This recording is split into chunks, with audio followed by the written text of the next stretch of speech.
इसी प्रकार परमात्मा ने बताया कि देखो ये आ रहा तुम्हारा भगवान, और तुम वेद पढ़ो और गीता पढ़ो और पुराणों को सत्य मानते हो। और पुराणों में ये लिखा है, वेद में कहीं लिखा है, श्री देवी पुराण के अंदर 5वें स्कंद में 414 पृष्ठ पे ये लिखा वेद व्यास जी ने कि सतयुग के ब्राह्मण वेद के पूर्ण विद्वान होते थे और दुर्गा की पूजा करते थे। खाक विद्वान थे वह। वेद गीता वेदों का सरल रूप समझ लो, ये तो आप आम जानते हो, आम हिंदू समझ सकता, उसमें सरलार्थ भी है। कहीं है गीता में देव दुर्गा की पूजा का प्रावधान? नहीं। उसमें मंत्र गिन के 3 दे रखे हैं। मेरा तो मंत्र है, ब्रह्म हूं मैं, श्री कृष्ण में बोल रहा है। और एक पूर्ण परमात्मा जिससे पूर्ण मोक्ष होगा, उसकी भक्ति करने से दोबारा जन्म नहीं होगा। मेरी भक्ति करेगा तो मेरा भी जन्म तेरा भी जन्म सदा रहेगा, परम शांति नहीं हो सकती। वही वेद बताते हैं। वेदों का जो का तो सारांश है, ये छोटा सूक्ष्म रूप है कई वेद इस गीता में दुर्गा की पूजा। वेद सतयुग के ब्राह्मण वेद के पूर्ण विद्वान होते थे और वो दुर्गा की पूजा करते थे। गांव गांव में मंदिर बनवाना उनका उद्देश्य था। ये मंदिरों का लठी ननगढ़वा रखा है नकली पर ब्राह्मण को और वेद के ज्ञाता को अब पत्थर पुजवा कर मार दी, सारी दुनिया भूत बनवा दी। परमात्मा कबीर जी यही बताते हैं, वेद पढ़ने पर भेद ना जान, ये 5 पुराण 18। और फिर पत्थर की पूजा करवावे, मंदिर बना उसमें शिवलिंग दरवा दिया, विष्णु जी की पत्थर की मूर्ति दरवा दी, कृष्ण जी की दरवा दी। है खाक पढ़े वेद तुमने, क्या पढ़े पुराण? तो उसमें परमात्मा ने कहा कि ये आ गया तुम्हारा ये भगवान, और तुम इसको निराकार बताते हो। कहा कि तुम जाओ यहां से, क्योंकि काल ने एक फिक्स टाइम का रखा है। काल का दूसरा अर्थ समय भी होता है। तो यहाँ का जो समय है वो निर्धारित है, इसमें कोई परिवर्तन ना वो स्वयं कर सकता, ना किसी और संस्कार में कोई परिवर्तन इसका देवता कर सकता। ये काल भगवान काल है जो यहाँ का मालिक है, भगवान तो नहीं है, यहाँ का स्वामी है। ये भी काल है और यहाँ जो समय निर्धारित है ये भी समय भी काल कहलाता है। ये दोनों के दोनों परमात्मा के कबीर साहब के अधीन है, उसके हुक्म के से चलते हैं।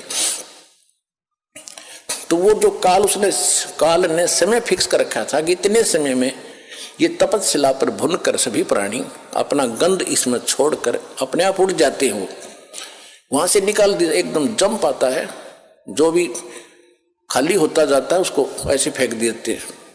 तो एक दिन में सारे पहुंच जाते हैं। फिर वो धर्मराज के पास लाइन लग जाती है। वहां जाकर फिर उनको संस्कार वश अलग अलग, जहां जिसका जैसा, कोई स्वर्ग में जाओ, चाहे गधा बनो, चाहे कुत्ता बनो, चाहे राजा बनो, जाओ। वो क्रम फिर शुरू हो गया। तो वो जब तक नहीं, वो चला था इसलिए कि उस समय पूरा हो गया, वो जा चुके होंगे। परमात्मा ने कहा कि वो देखो दूर से आ रहा है और तुम उसको देखो, वो है तुम्हारा भगवान, अब तुम जाओ। तब परमात्मा ने उनको वहां से भेजा। फिर वो काल ने निकट आकर देखा कि ये आदमी कौन खड़ा है, मेरे इस स्थान पर तो कोई आ ही नहीं सकता।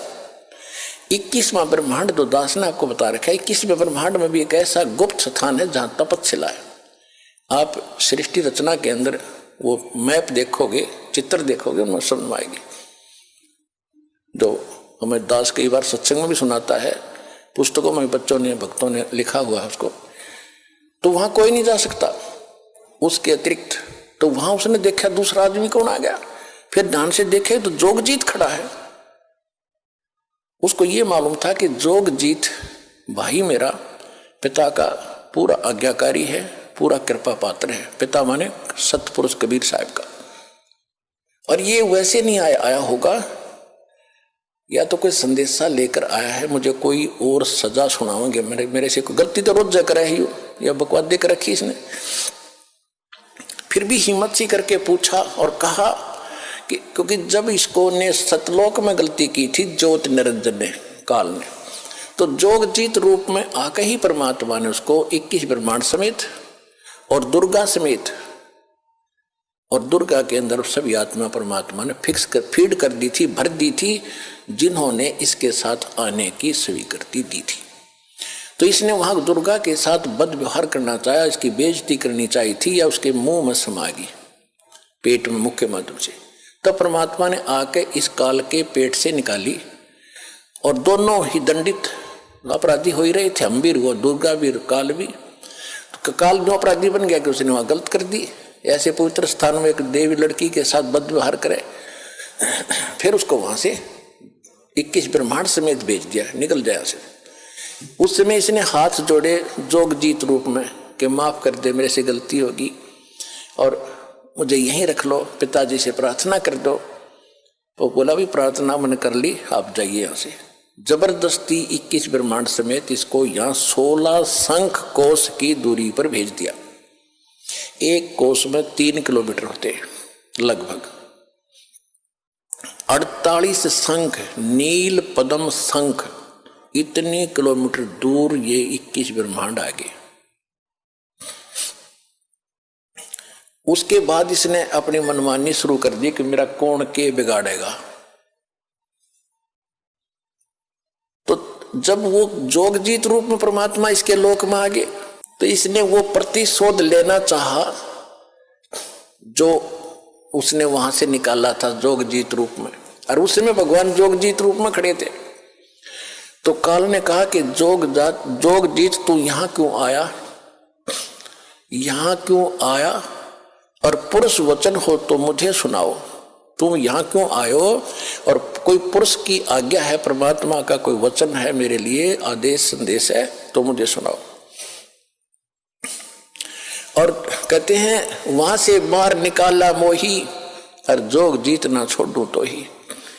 तो मेरे लोक में किस लिए आ गया, तेरी हिम्मत कैसे पड़गी मेरी आज्ञा बिना तू यहाँ आने का। तुम वहां रहो, मैं अपना यहाँ रहूंगा, तुम्हारा क्या मतलब बीच में इंटरफेरेंस करने का।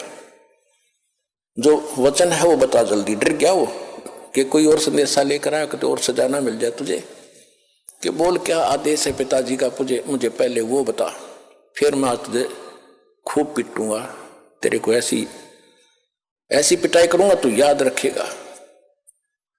तो जोगजीत रूप में भगवान ने कहा कि सुन ले परमेश्वर का पिताजी का आदेश, तूने उसकी आत्माओं के, ये तेरे भाई बहन हैं जो तेरे साथ आ गए, अरे नालायक, इनने तो तेरे ऊपर विश्वास किया, तूने इनके साथ विश्वासघात किया, इनको कंगाल कर दिया। इसने क्या जुल्म कर रखा अपने साथ, इसने ऊपर एक महास्वर्ग बना रखा ब्रह्मलोक में,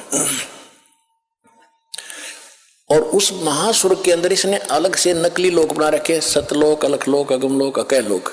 जो ये राधा स्वामी वाले जो करते हैं ना, ये ढोल पीटे हैं, ये तो इस नकली लोक की भी इन पूरा ज्ञान को ना काल के लोक में झूठा बना रखा है।